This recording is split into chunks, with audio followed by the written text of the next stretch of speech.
That's what the kids use. Yeah, I know. I hear they order tickets on TikTok. Yeah. They're good at that. Yeah, I like lots it. of tickets. Lots of tickets, especially the free ones.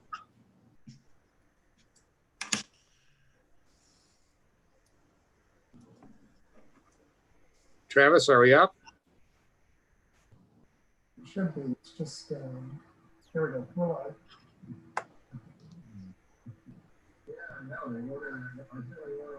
Live on YouTube. I see that. Travis, are we good to go? I can see the icon. Okay, thank you very much. Welcome. Welcome. This is the June 24, 2020 regular meeting of the Cumberland, Maine County Board of Commissioners.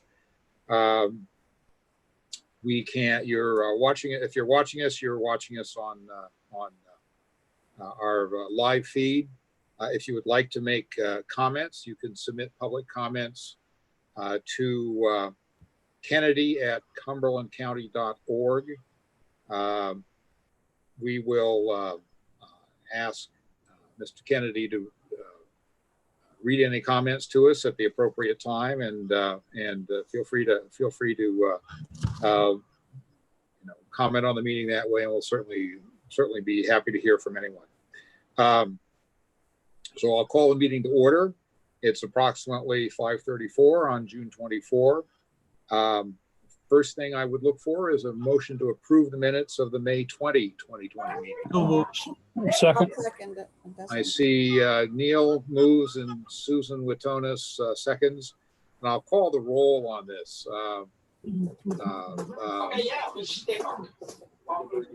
Yeah, we could do that, Steve. Yes, Susan, Commissioner Witonis. Yes. Commissioner Cloutier. Yes. Commissioner Gordon. Yes. Commissioner Jameson. Yes. And the chair votes yes as well, so that passes unanimously.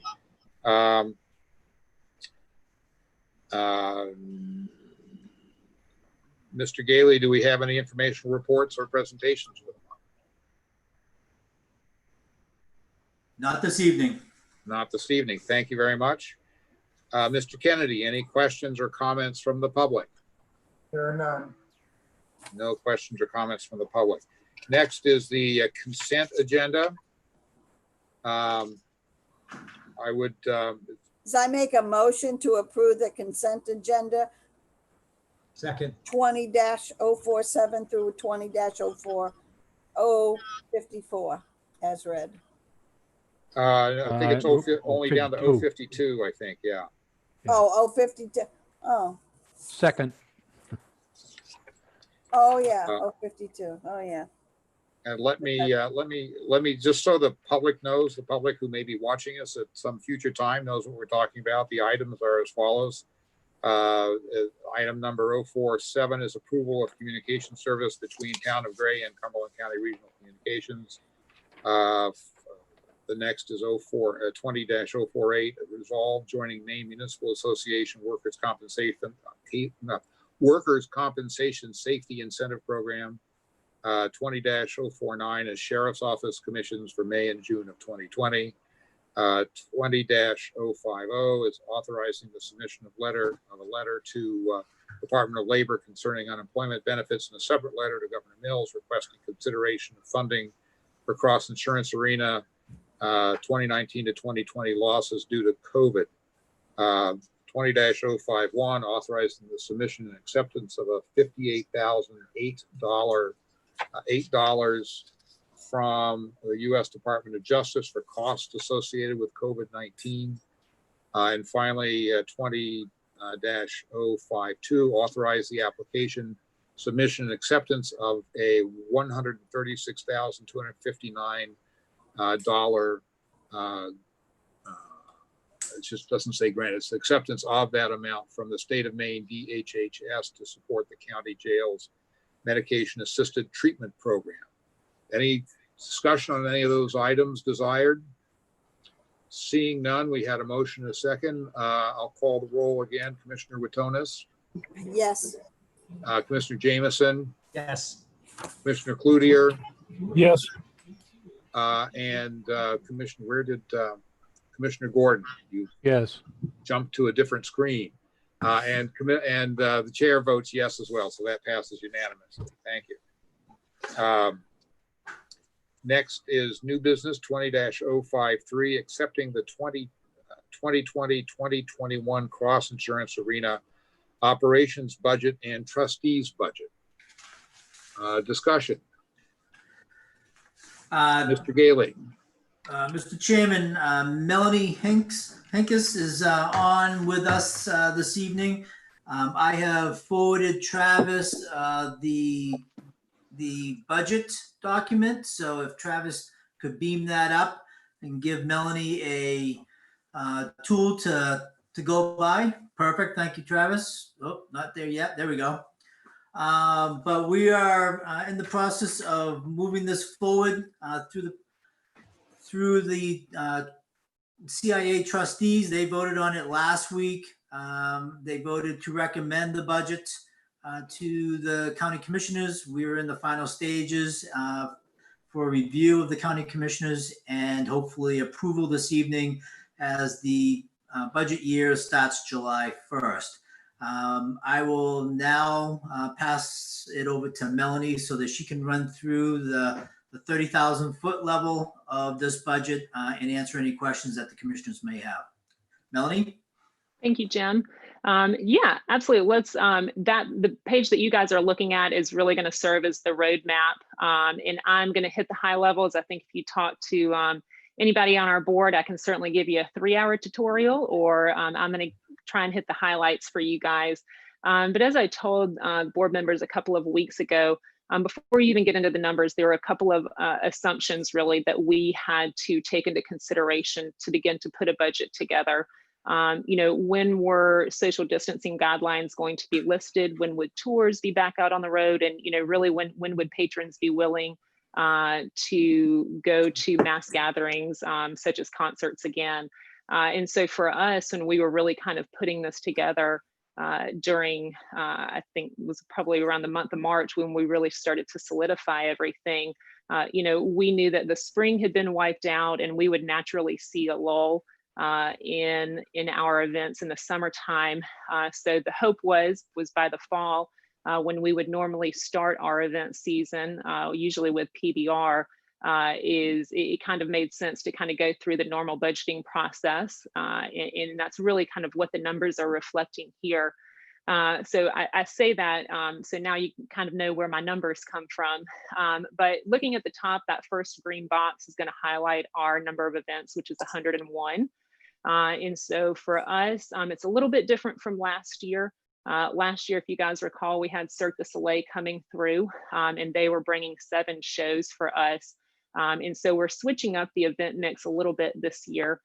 Cirque is skipping our market this year because they were still touring the same show, so it didn't make sense for them to come back to back with the same show.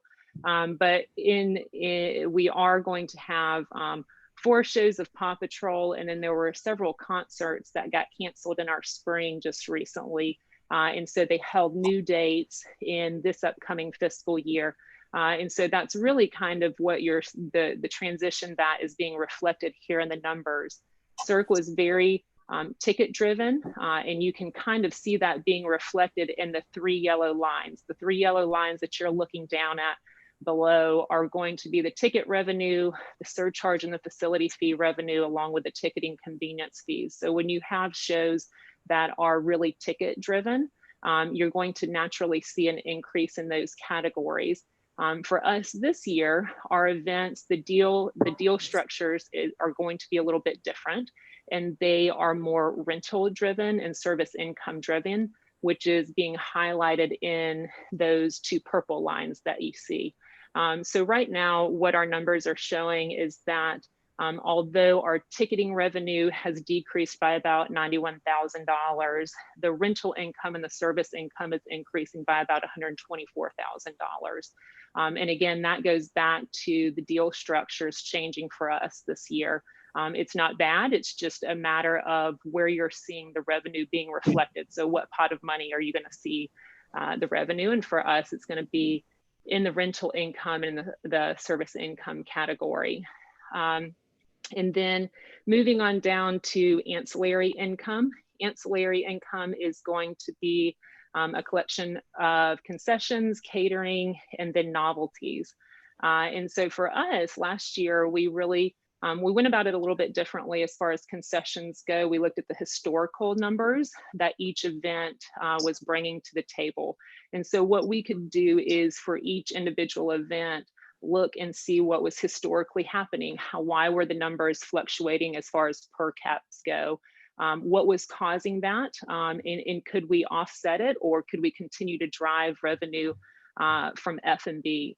And so in the concessions category, you're seeing an increase of about $42,000. There are several things that went into that. Us continuing to drive dynamic pricing of certain items.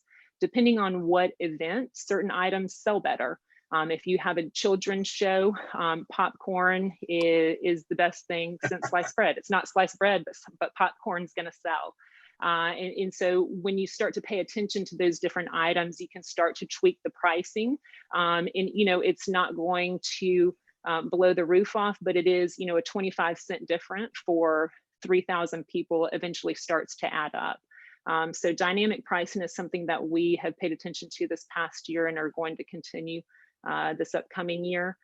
Altering points of sale for Kane Brown is one of those concerts that we really tried some different things for. All of the glass doors on the Free Street side of the building, we normally don't open up, but we borrowed some metal detectors from Aura and got to open up that as another entryway for patrons coming into the building. Most of the time where patrons come into is what they remember the most. And so we were able to set up different points of sale on a historically not active side of the building. So dynamic pricing, setting up different points of sale, specialty drinks for different events. And then we were also we started IDing patrons outside of the building for alcohol wristbands before they got in. So same process they would normally go through at a concession stand. But while they were waiting in line to get into the building, we went ahead and preemptively did that. So when they got up to the concession stand, they weren't waiting. We got to continue to expedite the lines. So for us in the concessions category, it's really just kind of us continuing to refine what we're doing and just get better at it as we go along. So that's why you're seeing an increase there. And then down in the novelty income, that one we are showing a decrease by about $10,000. And that one is really going to be reflective of the different events that we have coming into the building. This past year, we had a couple of shows that were really merch driven. Mercy Me is one of those that did really well. And then JoJo Siwa, we didn't get to have her. She's postponed at the moment. She's hopefully going to be back in this next fiscal year, but there are certain events that really are merch driven. And to give you an example, Globetrotters will historically do between $2 to $4 per caps per person. JoJo Siwa was going to do $16 to $18 on average. And so when we have a couple of shows that we ended up getting that were really merch driven, it's not the norm for us. And so in really, those are the ones that you love running into because between shows they can't buy alcohol, so they're going to buy the merch. But it's not kind of the norm for us, so that's why we're showing a decrease right there, partially because of the different events that we're expecting to have this year. And does anybody have any questions up until this point? I'm kind of saying a lot. If not, I'll get on to the advertising and the other income category. I'll take that as we'll keep moving. Go ahead. Okay, so down in the other income category, we have got advertising sponsorships, and I'll brag on Zach for a little bit on that one. Zach did really well for us this year. He generated about $82,000 in new business and also $36,000 in additional renewals this year. Brought on some new partners between Aroma Joe's, Bath Iron Works, Martin Points Healthcare, CMP. And so Zach really worked hard in the sponsorship category for us. And then naming rights down below it, we are in year 7 of a 10-year contract with Cross Insurance. So in the next year and a half, Zach will definitely start doing the temperature checks on the waters with Cross to see their interest on renewals for us. And then next line item, you've got the suites category.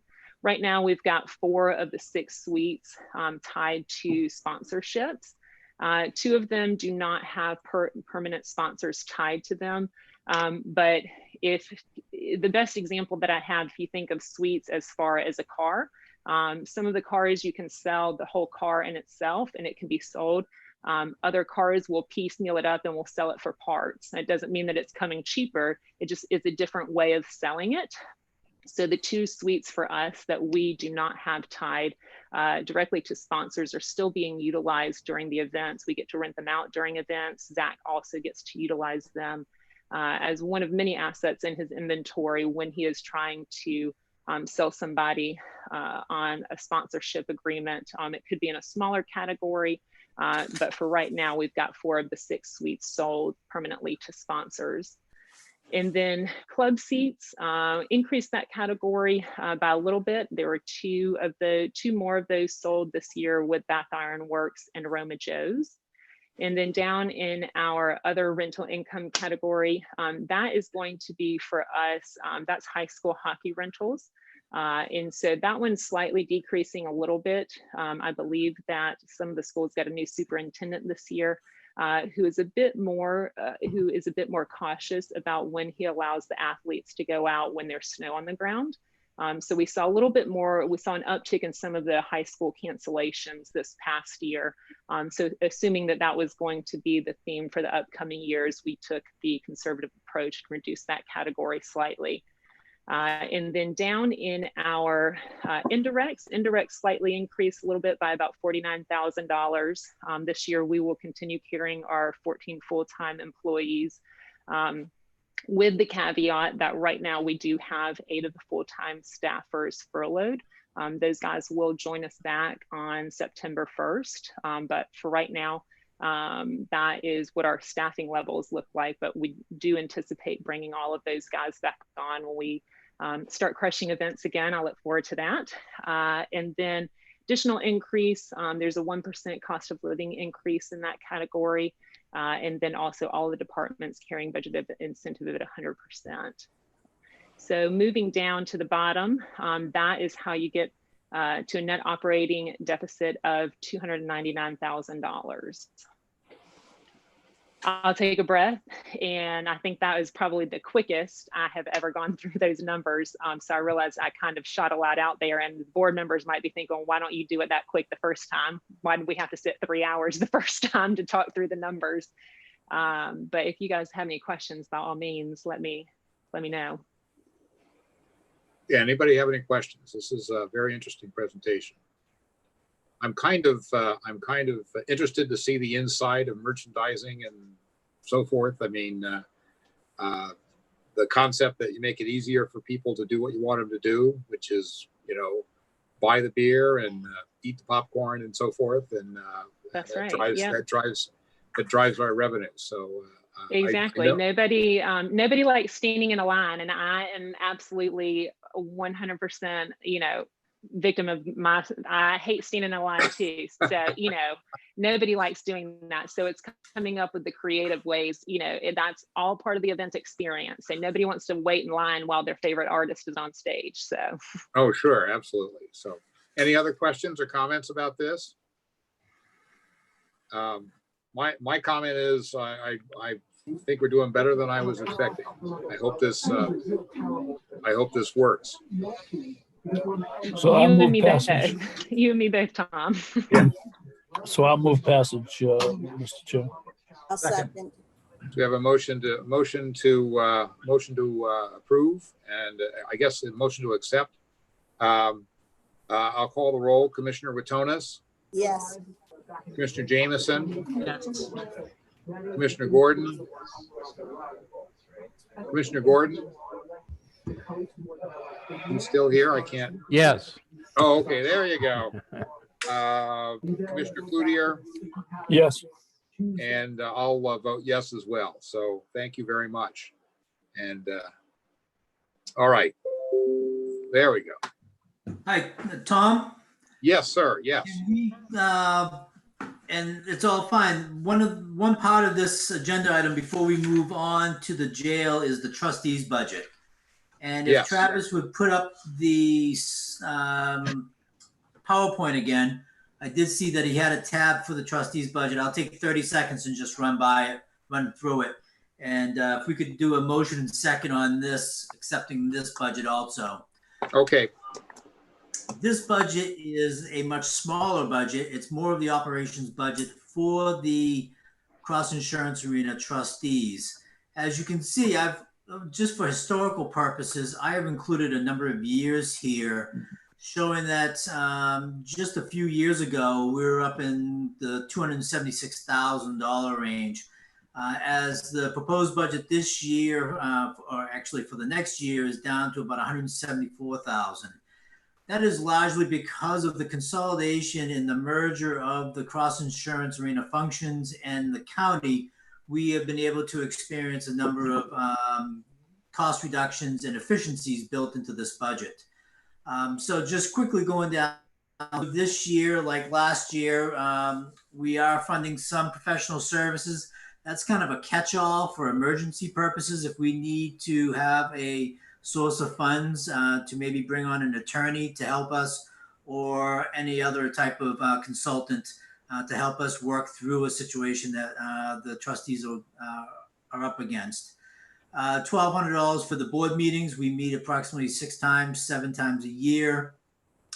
Then in this budget, we also budget for the management incentive fee, and that is the contract that we have with Spectra. And it has a provision in it that based on a number of criteria and a formula that is worked out every August, there is a incentive fee that is paid to Spectra, and it's largely based on how they're operating our asset, the number of shows, the concessions, how cleanliness. There are a number of benchmarks that go into that incentive fee. At this point, I have estimated, and keep in mind, this budget was built back in March, April, and so we estimated an $80,000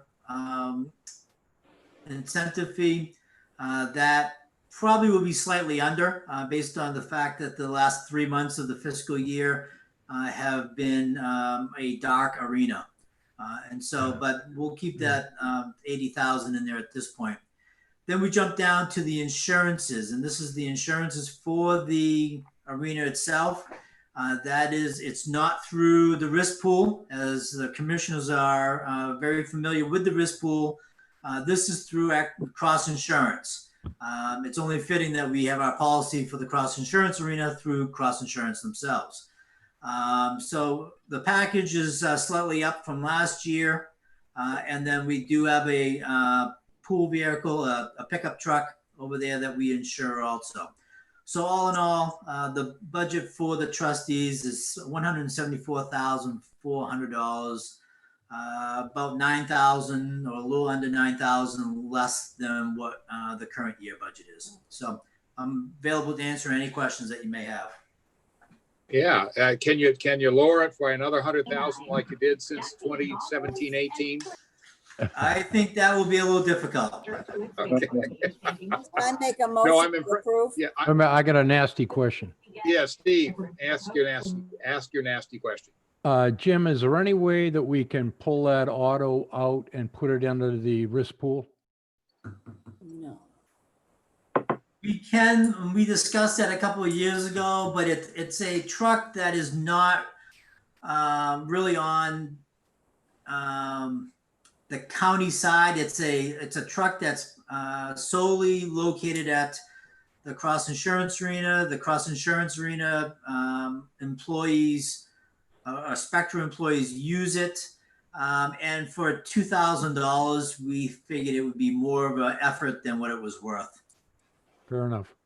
I don't think risk pool would particularly want it because there's so little control on that end. So yeah. Yeah.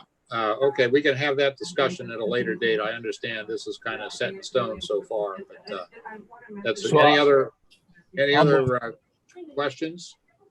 I'll move adoption of this budget. I'll second. And Commissioner Cloutier and moved, and Commissioner Watonis seconded. Any further discussion? I'll call the roll. Commissioner Watonis, Yes, Commissioner Jameson, Yes. Commissioner Gordon, Yes, Commissioner Cloutier, Yes, and I vote yes as well. So that's unanimous. Thank you. Jim, does that take care of you on that? It does. Those two Thank you. items? Okay. Yes. Next, we have the item 20-054, accepting the 2020-2021 Cumberland County Jail budget. Jim, I'll turn that over to you, Jim Cloutier, or sorry, Jim Gailey. Okay, thank you. Travis, if you would beam that, thank you. And go to page 3, Travis. As we'll start at the bottom and work our way back up through. What I want to talk about first is the revenues. As we build this budget, largely because of the revenues that we bring in. This budget is assuming the commissioners will allow us to use the 4% threshold as allowed by state statute. That equates to new money, equated to 4% of $546,045. We have taken some assumptions with the other revenues that make up this. State aid, as we all know, we were on a good track at the state legislature on possibly getting additional money in the jail budget from the Appropriations Committee and the legislature as a whole. However, that is sitting on the appropriations desk, and I think we all could agree that it may not move too fast in the current economic state that we're in. And so we are building this budget with a flat budget from state aid. So that's $3,127,000, which is what we received in this current year budget. The other revenues, largely federal and other counties and work release, those revenues have all been flat funded from the current year to the new fiscal year starting July 1st. So those have all been unchanged. So so that's kind of the revenues. If you want to bounce back up to page 1, Travis, I'll just run down quickly. Getting into the expenses, as always, anytime you're dealing with the employment side, you're working off from about 80% goes into employee cost. And roughly about 80% of our new money of the 4% cap is being used up in the personnel side of things, wages and benefits. So that's increasing of just over $427,000. The next area I'd like to go down to is the contract special services, the line 6303. That is having an increase of 5% due to our management fee with Armor, who runs our medical facility in the jail. That 5% increases the budget of just over $65,000. If you want to jump to page 2, Travis. Page 2 on the top, you see a number of items that are increasing over $10,000. There's a common theme there: HVAC repair, electrical repair, plumbing, equipment repair. All those are a byproduct of us having a 25-year-old jail. And I think as we all own homes, we find ourselves as our homes get older, the jail is getting older, and we're finding ourselves putting more and more money on an annual basis into those line items. And Alex worked with Bruce Tarbox on really figuring out what our needs are going to be in the coming year. And it resulted in an increase on a number of those line items. On the flip side, Bruce has done a tremendous job over the last year or two in negotiating new contracts The electricity contract is going to give us a $10,000 relief this year. The gas contract, which Bruce just finished up in May, will give us a $15,000 relief. So that's two bright spots on kind of offsetting some of the increases on the repair side of the house. We have an increase or a decrease in the food and groceries of $9,200. As the commissioners are aware, we are in that 1-year test of going to an outside contract to oversee and manage our kitchen operations and the buying of the food for the inmates. That has had its hiccups, but it's also had its bright spots. So the sheriff, in talking with him, is going to continue to kind of beta test the project into the new fiscal year because there are more brighter spots than there are negative at this point. Going down, we have an increase of just over $12,500 in safety for the jail. That's just additional safety needs around the jail. And then we need to play catch up on the DOC funds for pretrial. And so we got to allot $25,000 more there. As you can see, I did not touch upon every single line item because there was a lot of give and take in this. The major and his staff and the sheriff and have done a terrific job in really bringing this budget in on budget this year.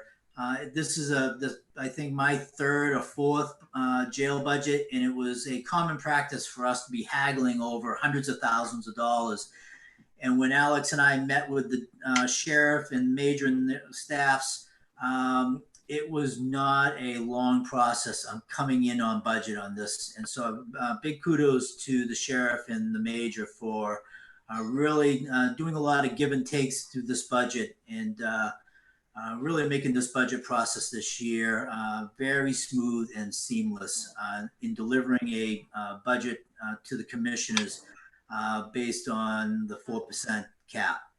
And that's it. So I will stop talking. I'll ask Alex, who largely put this budget together. I appreciate that. If he has anything more that he wants to highlight. And I don't know if the sheriff is on with us or not. I have not seen his name pop up, but if the sheriff wants to make any comments, by all means, feel free. So Alex, do you have anything to add? Yeah, I guess just in general, this is obviously a fairly bare bones budget, given everything that's going on in here. And I would just like to echo what Jim was getting at.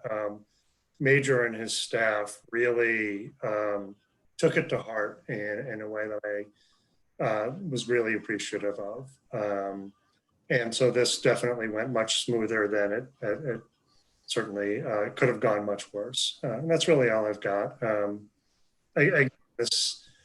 We were looking at this being a very interesting budget as we juggled a lot of different things and the possibility of additional state money and where to put that additional state money, what portions of it would be portions of this budget up, what areas shaved back, and what we might do for employees that would be new and different. And unfortunately, we really couldn't have those conversations this year. So. Okay, good. Is the sheriff on? I don't believe he is. Okay. Don't see him on the screen. Okay. Okay. Questions or comments about the jail budget? As I make a motion to approve. Second.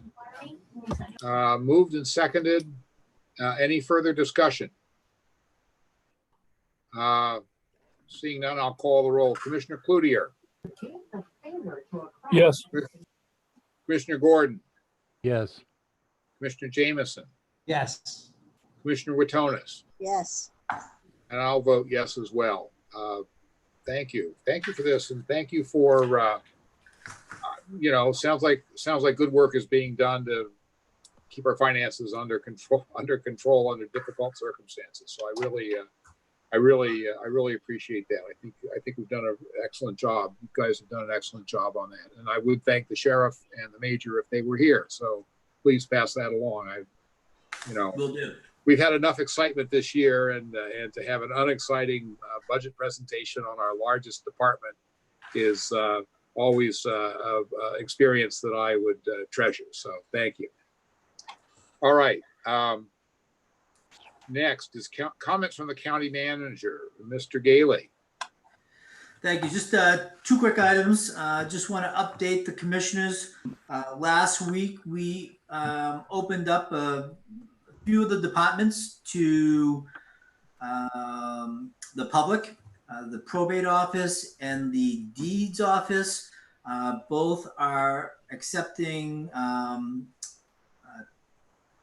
meeting times or reservations for the public to come in and to either file or seek information.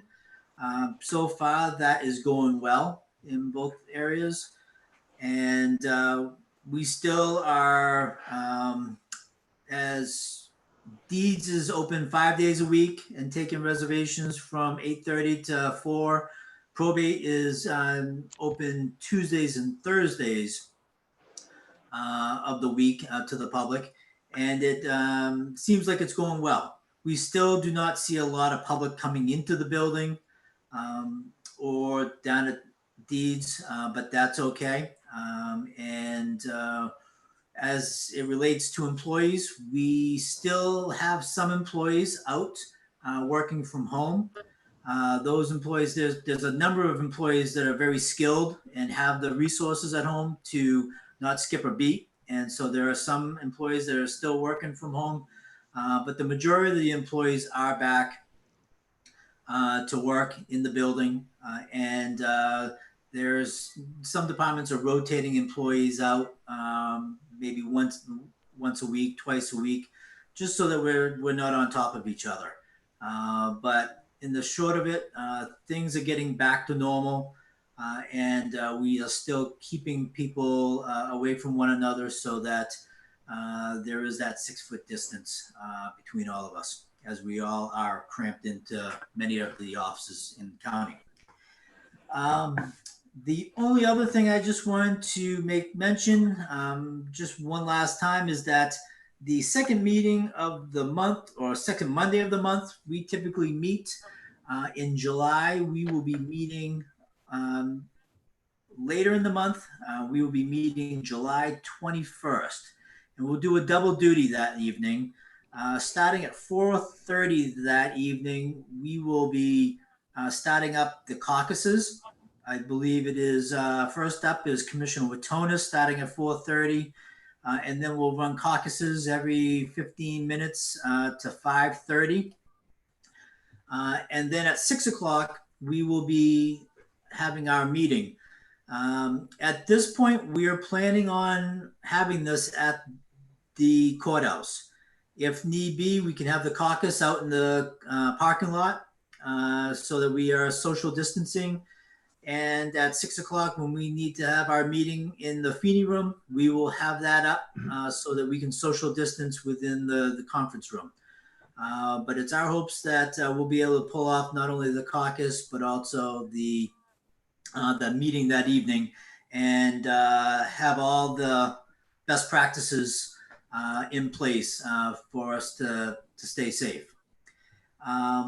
Again, that is the 21st, and that's a Tuesday afternoon into night. So it's going to be a little bit strange, but you'll get probably 5 emails between now and then from me to remind you all. At this time, I think we could probably take August off, which is somewhat standard practice. As the commissioners are aware, the charter requires you to meet 11 times a year. And that typically allows for 1 month to be taken off. And that has, over the last couple of summers, been August. So I think we'll be able to get all our business taken care of in July, and we'll be able to take the August off and resume right back at it in September. So that concludes my communications. Thank you. Yes, thank you, Mr. Gailey. I would comment just more for the benefit of the public, because I think we already know this. We are opening our offices, as Jim Gailey said, we are opening our offices to the public. We've actually never been closed for business. So the county departments have carried on um, remotely serving the public all this time. So this is, I suspect that this will have become a habit with a lot of our users, and they'll probably, visit us on their laptops instead of coming into the office more. So kudos to the county manager and the staff for kind of keeping the show on the road under really very difficult circumstances. So thank you very much. Well, thank you for bringing that up, Chairman. That was an important point, and thank you for making mention of that. Yeah, no, absolutely. I've been using this facilities remotely since we excluded the public, and the service levels are just as good as they ever were, and you can get people on the phone, and they're as helpful and cheerful as they always were. So I've really appreciated that as a consumer, and I hope everybody else recognizes that. Alex, do you have any comments? Just two things. First off, in terms of overall county financial status, we're really getting down to sort of that critical junction. And so far, okay. Revenues have started to decline more noticeably at Registry of Deeds through May. We don't have June in yet. But on the flip side, the down that we've been in all these months has also dampened our expenses somewhat. So again, we're still just holding our breath to see about municipalities paying and the state paying. We get through that, we're okay. So nothing really new there, just sort of steady as it goes. The other piece, and this should come as a shock to no one, our audit, which is usually due June 30th, had to do an extension on that. We unfortunately had the auditors coming in on the very week that we all bugged out and went home. And so we've been trying to do this entire audit remotely without ever putting ourselves all together. And it hasn't stopped it. It's just slowed it down immensely. So we're just not going to make June 30th. We're close, but everything else has gone fine, just painfully slow. What's your prediction, Alex? For our audited financial? Yeah. We're going to show a quite sizable increase in fund balance last year. And that is part of why Jim back in, I believe it was February, requested that we push some of that over to capital funds. Yeah, but the reality is a number of things conspired in 2019 to make it a good year for the county. We had a good sort of confluence of events. And of course, then 2020. So we'll see where that lands. No, the other part of that question is, when do you think the audit will be completed? Oh, in mid-July. Okay. Yeah, we can only extend for a month. Okay. We should have no troubles getting there. Yeah. Okay, thank you. Any other staff comments? Okay, seeing none, thank you very much. Comments from the county commissioners. Commissioner Witonis, would you like to make a comment? No, I don't have anything. I'm all set. Okay, Commissioner Jameson. Yeah, just very briefly, Tom, I want to applaud all of our workers and our executive staff for the remarkable job they've done through these last 3 months. This has been a very unique experience, a very difficult experience. And from day one, Jim and the executive staff, Jim and Alex and the executive staff have done a remarkable job, Dawn as well, and all of our management and team players. So from all of us here at the Commissioners Board, we thank you for doing that. As a result, we're doing okay in a crisis situation, which none of us have seen probably in our lifetime. So I think that's a great credit to the quality and the expertise of people that we have that work for us. So from all of us here, we thank you very much. Okay, thank you. Commissioner Gordon. Yeah, I think Neil, our Commissioner Jameson, brought up a good point. I'd like to broaden that out a little in that I like to recognize a citizenry for struggling with this COVID-19. And for those that have thrown in the towel and given up on good protective health measures, please don't. We're only as strong as our weakest link. Your inactions place us and others that you care about in the greater citizenry at risk. We only need a few more months before we'll have a vaccine and be out of the woods. Please consider protecting the others and extend this time. For those that have borne the emotional pangs of this isolation, given up the hugs from other people in the family, thank you. You're helping to solve this pandemic. It's tough not being able to physically hold, hug those you care for. I've got a son that's a Portland fireman, and every day I thank the good Lord he's not become infected, hasn't brought it home, and my grandchildren are safe. I'm proud to see that he does his duty, but I still worry. So I plead with you, cinch up your attitude, stay the course, be diligent, and remain isolated. Don't give this disease a platform from which to gain another foothold while we create the vaccine solution and ultimately destroy COVID-19. Thank you, Tom. Thank you, Commissioner Gordon. Commissioner Cloutier. I have a couple of things. Just can't help but make note of the fact that while we're sitting here and progressively reopening Maine with limited steps, I really can't help but have some admiration for Governor Mills and the way she and her administration have handled this. The contrast to how life has become in the southern and western parts of the United States, which had a different course, is pretty stark, especially today, where again, for the fourth or fifth day in a row, several of our larger states in the South and the West have had their worst moments so far. Connected to that, as we are reopening the courthouse, I hope everybody who does physically come remembers, wash your hands, wear a mask. You're not just protecting yourself, but you're protecting people who may be vulnerable to much worse outcomes than you imagine you would ever encounter. So that's, I think Commissioner Gordon had a lot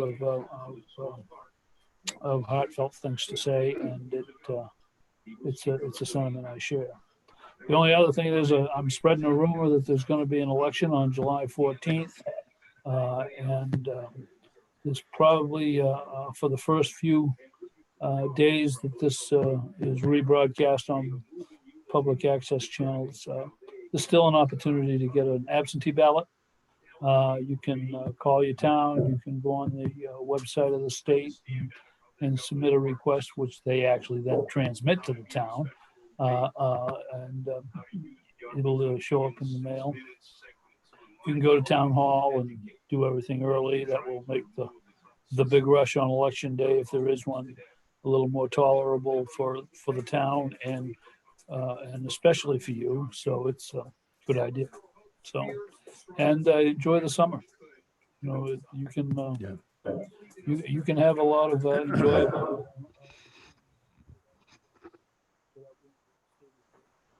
Oops.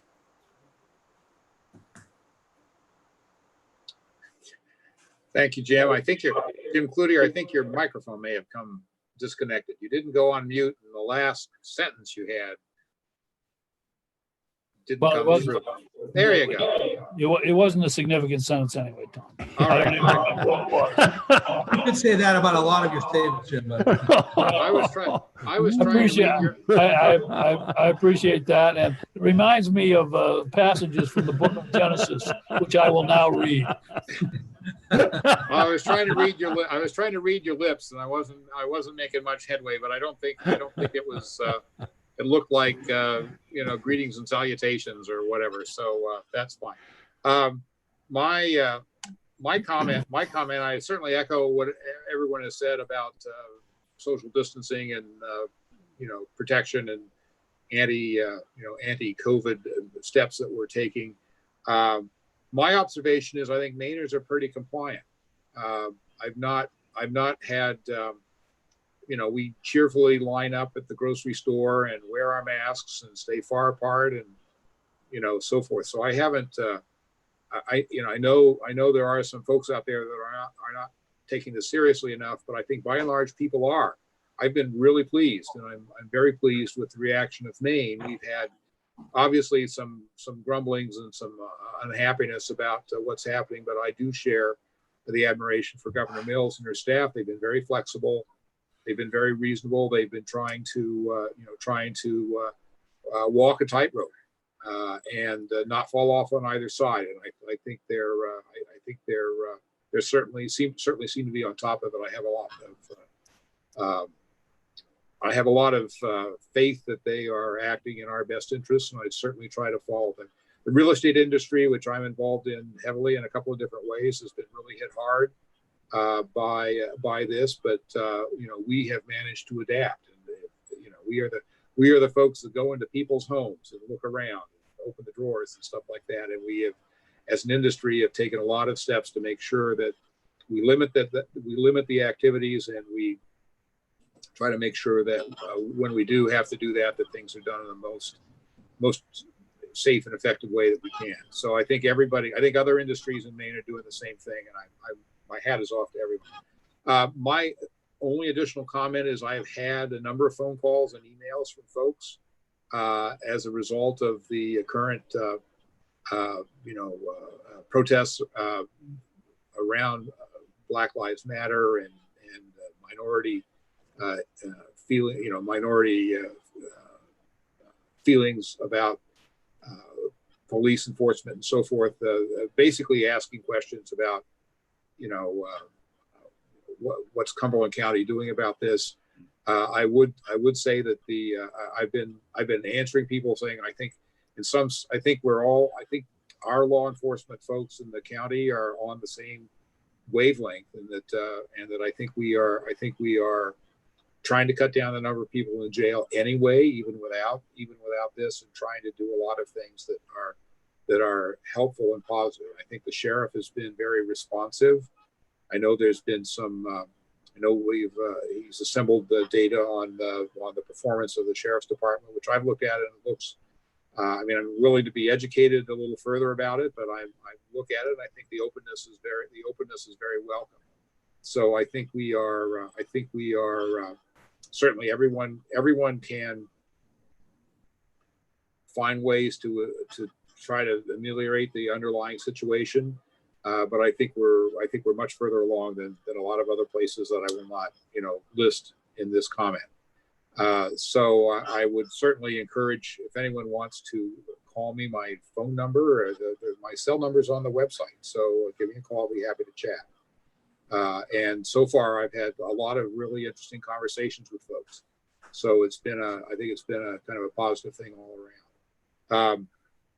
Any further comments from commissioners? Well, Tom, I might add Yes, to that. Steve, yes, go I don't ahead. know if you've had the opportunity, but the sheriff did put out a piece that indicated how the jail was operating and what it was doing.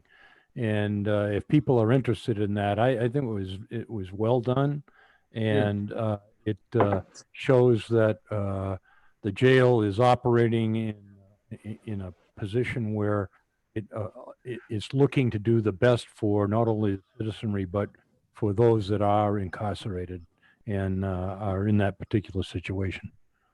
Yeah, but we do have a nationally certified jail. I think we're one of 7 in the state or something like that. For a long time, we were the only one, and I think we've been kind of I would not hesitate to say that we've probably been the model for other jails in the state. So I think we've been trying to follow good process and good procedure for a long time. It's not some new thing we have to learn. And I did see the sheriff's response. I thought that the statistics were interesting. Yeah. I'm not a statistician, and I'm not really qualified to do other than look at it and say, yeah, this looks fine. So as I say, I'm happy to be educated about people with other views than mine about this. But my impression is that I think we're doing the things pretty much, we're going in the right direction at the very least. And I think I'm certainly willing to be schooled by people who know more about the issues than I do. Like I say, my phone number is out there. If there's nothing further, I would entertain a motion to go into executive session. So moved. Second. Okay, this is an executive session in accordance with Tom? 1 MRSA 405-6D to opportunity to discuss some personnel matters. So it's been moved and seconded. Any further discussion? Seeing none, let me call the roll. Commissioner Witonis, Yes. Commissioner Jameson, Yes. Commissioner Gordon, Yes. Commissioner Kludiger, Yes. and I'll vote in favor. For members of the public, we're going to continue talking in private about some things that are private matters. We're going to turn off the live feed. We will